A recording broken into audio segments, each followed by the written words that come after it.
இலங்கையின் மிக முக்கியமான பாதாள உலக குழுவின் தலைவனும் போதைப் பொருள் கடத்தல்காரருமான கஞ்சிபான இம்ரான் இத்தாலியிலே கைது செய்யப்பட்டிருக்கின்றார் என்ற விடயத்தை பாதுகாப்பு பிரதி அமைச்சர் இப்போது உறுதிப்படுத்தி இருக்கின்றார்.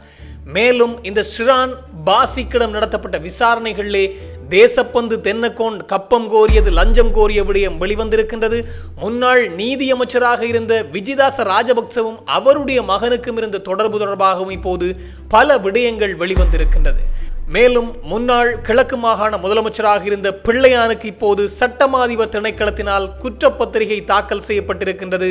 முன்னாள் கிழக்கு பல்கலைக்கழக துணைவேந்தர் ரவீந்திரநாத் அவர்கள் கடத்தப்பட்டு பொலனறுவையிலே இருக்கின்ற ரகசிய முகாமிலே வைத்து அவர் படுகொலை செய்யப்பட்டிருக்கின்றார் என்ற உண்மையும் வெளிவந்திருப்பதாக சொல்லப்பட்டிருக்கின்றது. இந்த விடயங்கள் பற்றித்தான் இந்த தொகுப்பினூடாக முழுமையாக பேசப் போகின்றோம். அன்புறவுகளில் ஒருக்குமே வணக்கம். இந்த கஞ்சிபான இம்ரான், அதாவது பல நாட்களாகவே இந்த கஞ்சிபான இம்ரானை தேடி வந்தார்கள். எங்கே கஞ்சிபான இம்ரான்? குறிப்பாக மலேசியாவிலே அவரை சுற்றி வளைத்து விட்டோம், அவர் மலேசியாவுக்குள்ளே வைத்து முடக்கி விட்டோம் என்ற தகவல்கள் எல்லாம் கொடுக்கப்பட்டிருந்தது. இப்போது இந்த பாதுகாப்பு பிரதி அமைச்சர் அருண ஜெயசேகர் அவர்கள் ஒரு விடயத்தை தெரிவித்திருக்கின்றார். கஞ்சிபான இம்ரான் கைது செய்யப்பட்டு விட்டார்.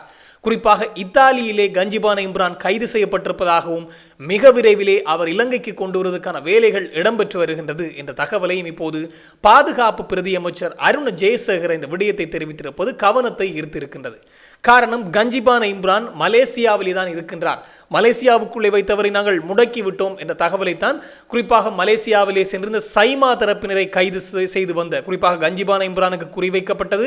ஆனால் கைது செய்யப்பட்டிருந்தது அவருடைய கையாளான இந்த சைமா, ரத்மலானை சைமாவும் மேலும் 2 பேரும் கைது செய்யப்பட்டு விட்டார்கள். அவர்களை இலங்கைக்குள்ளே கொண்டு வந்து கடும் விசாரணைகள் இடம்பெற்று வருகின்றது.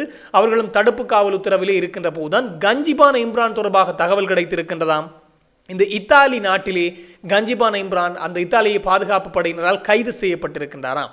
இப்போது ராஜதந்திர நடவடிக்கைகளினூடாக மிக விரைவிலே கஞ்சிபான இம்ரானை இலங்கைக்குள்ளே கொண்டு வருவதற்கான வேலைகள் இடம்பெற்று வருகின்ற தகவல் வெளியாகி இருப்பது பெரும் பரபரப்பை ஏற்படுத்தி இருக்கின்றது. காரணம், பல நாட்களாக தேடப்பட்டு வந்த பல கொலைகள், பல போதைப்பொருள் கடத்தல் சம்பவங்கள், பாதாள உலக செயற்பாடுகள் என்று பல விடயங்களிலே தலையாரியாக இருந்த கஞ்சிபான இம்ரான் இப்போது சிக்கி இருக்கின்றார் என்பது மிக முக்கியமான விடயம். மேலும் ஒரு மிக முக்கியமான செய்தி என்று பார்க்கின்ற போது இந்த ஷிரான் பாசிக், அதாவது இந்த ஷிரான் பாசிக் துபாயிலே குறிப்பாக ஐக்கிய அரபு ராச்சியம் நாட்டிலிருந்து இலங்கைக்கு கடந்த 14ஆம் தேதி கொண்டு வரப்பட்டிருந்தார் ஷிரான் பாசிக். இந்த ஷிரான் பாசிக்கை 72 மணித்தியாலங்கள் தடுப்பு காவலை வைத்து விசாரிக்கும்படி ஆரம்பத்திலே உத்தரவு பிறப்பிக்கப்பட்டிருந்தது. இப்போது 90 நாட்கள் அவரை தடுத்து வைத்து விசாரிப்பதற்கான உத்தரவு வழங்கப்பட்டிருக்கின்றதாம். 90 நாட்கள் என்றால் அவர் பயங்கரவாத தடை சட்டம் என்ற அடிப்படையில் செல்கின்றதோ தெரியவில்லை. மாறாக 90 நாட்கள் அவரை தடுப்பு காவல் உத்தரவு வழங்கப்பட்டிருக்கின்றது இந்த ஷிரான் பாசிக்கை விசாரிப்பதற்கு. இந்த ஷிரான் பாசிக்கை விசாரணை செய்து 72 மணித்தியாலங்கள் நடத்திய விசாரணைகளிலே பல உண்மைகள் வெளிவந்திருக்கின்றதாம். ஏன் இந்த ஷிரான் பாசிக் துபாய் நாட்டிலே கைது செய்யப்பட்டார் என்ற தகவல் இப்போது வெளியாகி இருக்கின்றது. குறிப்பாக ஈரானுக்கும் அமெரிக்காவுக்கும் குறிப்பாக இஸ்ரேலுக்கும் இடையிலான போர் இடம்பெற்று வருகின்றது. இதன்போது ஈரான் இந்த ஐக்கிய அரபு ராச்சியத்தின் மீதான போரை நடத்தியிருந்தார்கள். அதாவது ஐக்கிய அரபு ராச்சியத்தில் இருக்கக்கூடிய அமெரிக்காவினுடைய படைத்தளங்கள் மீது ஈரான் தாக்குதலை நடத்தியிருந்தது. இது அமெரிக்கா படைத்தளங்கள் மாத்திரமல்லாமல் ஐக்கிய அரபு ராச்சியத்தினுடைய பல பகுதிகளிலும் இந்த தாக்குதல் நடத்தப்பட்டதனால் ஒரு சில உயிரிழப்புகள் ஏற்பட்டிருந்தது, சொத்து சேதங்கள் ஏற்பட்டிருந்தது. ஐக்கிய அரபு ராச்சியத்தில் இருக்கக்கூடிய பல விமான நிலையங்கள் இந்த தாக்குதலுக்கு இலக்காகியிருந்தது. இந்த தாக்குதலின் போது இந்த ஷிரான் பாசிக் அவர் ஐக்கிய அரபு ராச்சியத்திலே, அதுவும் இந்த துபாய் நாட்டிலே அங்கிருந்து கொண்டு ஈரானுக்கு ஆதரவான கருத்துக்களை தெரிவித்திருக்கின்றாராம். குறிப்பாக அமெரிக்க தளங்கள் மீது ஈரான் தாக்குதல் நடத்திய காணொலிகளை அவர் பதிவு செய்து அதனை சமூக வலைத்தளங்களில் பகிர்ந்திருக்கின்றாராம். இவரை கைது செய்து விசாரித்த போது இவருடைய தொலைபேசியிலும் அந்த காணொலிகள் இருந்ததன் காரணமாகத்தான் அவர் ஐக்கிய அரபு ராச்சியத்தினுடைய போலீசாரால் கைது செய்யப்பட்டிருக்கிறார். கைது செய்து விசாரித்த போதுதான் இலங்கையிலும் அவருக்கு சிவப்பு பிடியாணை பிறப்பிக்கப்பட்டிருக்கின்றது என்ற செய்தி இருந்ததனால் இலங்கைக்கும் இந்த ஐக்கிய அரபு ராச்சியத்துக்கும் இடையிலான ராஜதந்திர நடவடிக்கைகளின் காரணமாக அவர் இலங்கைக்குள்ளே இப்போது கொண்டு வரப்பட்டிருக்கின்றார். இன்னும் ஒரு புறம் அவரை அமெரிக்கா கேட்டுக்கொண்டிருக்கின்றார். காரணம், ஈரான் தங்களுடைய தளங்கள் மீது, அமெரிக்க தளங்கள் மீது தாக்குதல் நடத்தியதை இவர் பொது வழிக்கு கொண்டு வந்தார் என்ற விடயம் சார்ந்து இவரை கேட்டுக்கொண்டிருக்கின்றதாம் அமெரிக்காவும். எனவே இலங்கையிடமிருந்து அமெரிக்காவும் ராஜதந்திர ரீதியிலே இவரை அணுகுமா என்பது இன்னும் ஒரு கேள்வியாக இருக்கின்ற போது, இப்போது இலங்கைக்குள்ளே வைத்து இவர் 90 நாட்கள் விசாரிக்கப்படுவதற்கு ஜிரான் பாசிக்கு உத்தரவு வழங்கப்பட்டிருக்கின்றது. ஆனால் இந்த ஜிரான் பாசிக்கிடம் நடத்தப்பட்ட விசாரணைகளிலே இன்னும் பல தகவல் வந்திருக்கின்றதாம். இவர் ஒன்றும் சாதாரணமான நபர் அல்ல. இந்த துபாய் நாட்டிலே மிக பெரும் செல்வந்தராக இருந்திருக்கின்றார். அத்தனையும் போதைப் பொருள் வியாபாரத்தில் ஈட்டிய பணம் தான் என்பது வெளிவந்திருக்கின்றது. வெறும் 48 வயது தான் இவருக்கு. இவர் இலங்கைக்குள்ளும் இவருக்கு சொந்தமான பல சொத்துக்கள் இருக்கின்றதாம். அதுவும் ஒரு சமூக வலைத்தளம் ஒன்றிலே பார்க்கின்ற போது கிடைத்த ஒரு தகவல், கொழும்பினுடைய செட்டியார் தெரு பகுதியிலே 5 விடுதிகள் இவருக்கு சொந்தமான விடுதிகளாக இருக்கின்றதாம். சோல் பீச் என்று சொல்லப்படுகின்ற மிக பெரும் தனியார் தங்குமிட, அதிசொகுசு தனியார் தங்குமிட விடுதி இவருக்கு சொந்தமானதாக இருந்ததாம். இன்னும் பல சொத்துக்கள் இலங்கைக்குள்ளே இவருக்கு இருக்கின்றது என்ற தகவல் வெளியானது மாத்திரமல்லாமல், இவருக்கும் முன்னாள் போலீஸ் மா அதிபராகவும் அவரும் ஒரு பாதாள உலக குழுவின் தலைவர் தான். அதாவது போலீஸ் சார்ந்திருந்த பாதாள உலக குழு தலைவராக செயற்பட்டவர் தான் இந்த தேசப்பந்து தென்னக்கோன். அந்த முன்னாள் போலீஸ் மா அதிபருக்கும் இடையிலே மிக நெருங்கிய தொடர்பு இருந்திருக்கின்றதாம். குறிப்பாக இந்த ஜிரான் பாசிக் 2018 கால பகுதியில் இலங்கையிலிருந்து வெளியேறி சென்றிருக்கின்றார். அதன் பின்னர் இந்த பதில் போலீஸ் மா அதிபராக தேசப்பந்து தென்னக்கோன் வந்த போதும் அதன் முற்பட்ட கால பகுதியிலும் ஜிரான் பாசிக்கு சொந்தமாக இருந்த இந்த சோல் பீச் ஹோட்டல், அந்த அதிசொகுசு தனியார் தங்குமிட விடுதியிலே தான் இந்த தேசப்பந்து தென்னக்கோன் உட்பட பல மிக முக்கியமான போலீஸ் அதிகாரிகள், பல மிக முக்கியமான அமைச்சர்கள் எல்லாம் அந்த இடத்திற்கு சென்று வந்திருக்கின்றார்கள். தங்களுடைய மறைமுக ரகசிய திட்டங்களை எல்லாம் அந்த சோல் பீச் ஹோட்டலிலே வைத்து நடத்தி இருக்கின்றார்கள் என்பதை ஜிரான் பாசிக் தகவலாக வழங்கியிருக்கின்றார். செல்கின்றவர்களுக்கு தங்களுடைய அந்த சோல் பீச் ஹோட்டலினூடாக இலவச விருந்துபசாரங்கள் எல்லாம் வழங்கப்பட்டிருக்கின்ற தகவல் கொடுக்கப்பட்டிருக்கின்றது.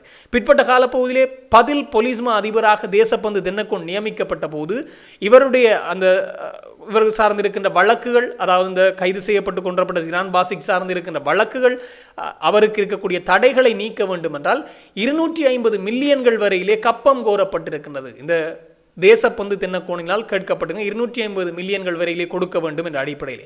ஆனால் அதனை மறுத்திருக்கின்றாராம் சிரான் பாசிக். அப்படி மறுத்த போது அந்த சிரான் பாசிக்கு சொந்தமாக இருந்த கடற்கரை பகுதியில் இருந்த அந்த சோல் பீச் ஹோட்டல் இடிக்கப்பட்டது என்ற தகவலையும் சில ஊடகங்கள் செய்தியாக வெளியிட்டிருக்கின்றது. எனவே 2 பாதாள உலக குழு தலைவர்களுக்கு இடையிலே டீல் நடந்திருக்கின்றது. ஒன்று தேசப்பந்து தென்னக்கோன், இன்னும் ஒன்று இந்த சிரான் பாசிக். அதிலே அவருடைய அந்த அதிசொகுசு தங்குமிட விடுதி இடிக்கப்பட்டிருக்கின்றதாம், அந்த ஒப்பந்தம் நிறைவேறாத காரணம். இன்னும் ஒரு புறம் இலங்கையினுடைய நீதி அமைச்சர், அதான் நீதியை நிலைநாட்ட வேண்டிய அமைச்சராக இருந்து விஜிதாச ராஜபக்சவுக்கும் ஜிரான் பாசிக்கும் தொடர்பு இருந்திருக்கின்றதாம்.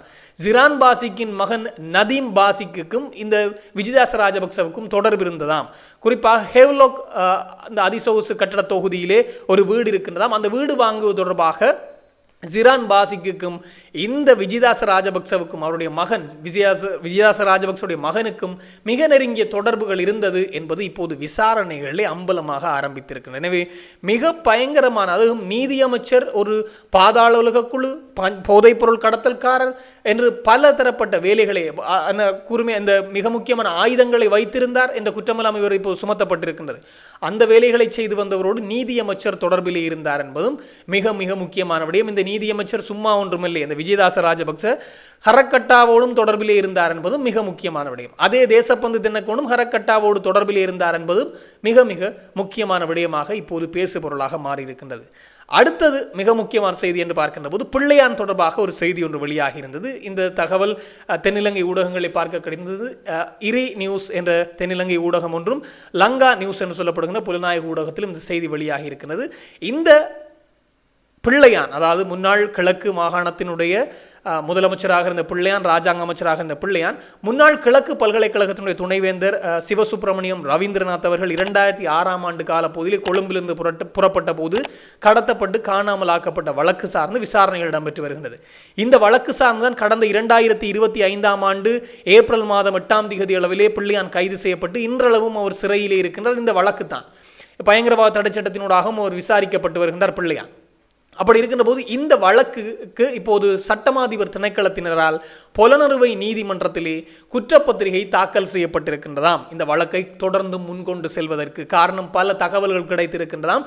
இந்த சிவசுப்பிரமணியம் ரவீந்திரநாத் அவர்கள் கடத்தப்பட்டு பின்னர் புலனறுவையிலே இருக்கக்கூடிய செவனப்பட்டி என்று சொல்லப்படுகின்ற ஒரு முகாம், ரகசிய இராணுவ முகாம் ஒன்றுக்கு கொண்டு வரப்பட்டிருக்கின்றாராம். ஆனால் அந்த இராணுவ முகாம் பற்றி இராணுவ தளபதிகளிடம் விசாரித்த போது இராணுவத்துக்கும் அந்த முகாமுக்கும் சம்பந்தம் இல்லை என்பதை சொல்லியிருக்கின்றார்களாம். இராணுவத்தின் கீழ் அந்த முகாம் இயங்கவில்லை, செவனப்பட்டி முகாம் என்பதை சொல்லியிருக்கின்றார்களாம். ஆனால் இந்த புலனறுவை மட்டக்களப்பு வீதியில் இருக்கக்கூடிய செவனப்பட்டிய முகாமுக்கு அவர் கொண்டு வரப்பட்டு அங்கே படுகொலை செய்யப்பட்டு எரிக்கப்பட்டார் என்ற தகவலை அந்த ஊடகங்கள் மையப்படுத்தி வெளியிட்டிருக்கின்றது என்பது மிக மிக முக்கியமான விடயம். எனவே அவர் கொலை செய்யப்பட்டு விட்டார் பிள்ளையானால். இப்போது அந்த ஆதாரங்கள் கிடைத்திருப்பதனால் பிள்ளையான் உட்பட 4 பேருக்கு எதிராக, இப்போது ஜெயந்தன், ராகுலன் என்று சொல்லப்படும் 4 பேருக்கு எதிராக, பிள்ளையான் உட்பட 4 பேருக்கு எதிராக குற்றப்பத்திரிகை தாக்கல் செய்யப்பட்டிருக்கிறது, வழக்கை தொடர்ந்து முன்கொண்டு செல்வதற்காக. எனவே பல விடயங்கள், பல உண்மைகள் இப்போது பிள்ளையான் தொடர்பாக வெளிவந்திருக்கின்றது. இந்த வழக்கு மாத்திரமல்ல, பிள்ளையானுக்கு மட்டக்களப்பு, குறிப்பாக கிழக்கு மாகாணத்தில், அதுவும் மட்டக்களப்பினுடைய கல்லடி, பவுனதீவு பகுதிகளிலே இந்த மட்டக்களப்பினுடைய பிரதான வீதியிலே 2 பேர் என்று மொத்தமாக 5 பேர் சுட்டுக் கொல்லப்பட்ட விடயத்திலும் பிள்ளையானுக்கு தொடர்பு இருக்கின்றது என்ற அடிப்படையிலும் வழக்கு தொடர்ச்சியாக இடம்பெற்று வருகின்றது. 3வது குற்றவாளியாக பிள்ளையான் பெயரிடப்பட்டிருக்கின்றார் அந்த வழக்கிலும். அதிலும் பிள்ளையானை தடுப்பு காவலை வைத்து விசாரிப்பதற்கு அந்த வழக்கிலும் உத்தரவு பிறப்பிக்கப்பட்டிருக்கின்றது. இப்போது கிழக்கு பல்கலைக்கழகத்தினுடைய முன்னாள் துணைவேந்தர் கடத்தப்பட்டு காணாமலாக்கப்பட்ட விடயம் 2006இல் இடம்பெற்ற சம்பவம் தொடர்பாகவும் பல உண்மைகள் வெளியாகி இருக்கின்றதாம். அதிலே இப்போது குற்றப்பத்திரிகை தாக்கல் செய்யப்பட்டிருக்கின்றது. பிள்ளையான் மற்றும் மேலும் 3 பேர், பிள்ளையானுடன் சேர்த்து 4 பேருக்கு எதிராக குற்றப்பத்திரிகை தாக்கல் செய்யப்பட்டிருக்கின்றது. இது தொடர்பாக இன்னும் பல தகவல்கள் வருகின்ற போது உடனுக்குடன் தெளிவுபடுத்த நானும் தயாராக இருக்கிறேன். இன்னும் ஒரு தொகுப்போடு சந்திக்கலாம். உங்களிடம் விடைபெறும் நான் என்றும் உங்கள் அன்பின் ஈழன். வணக்கம்.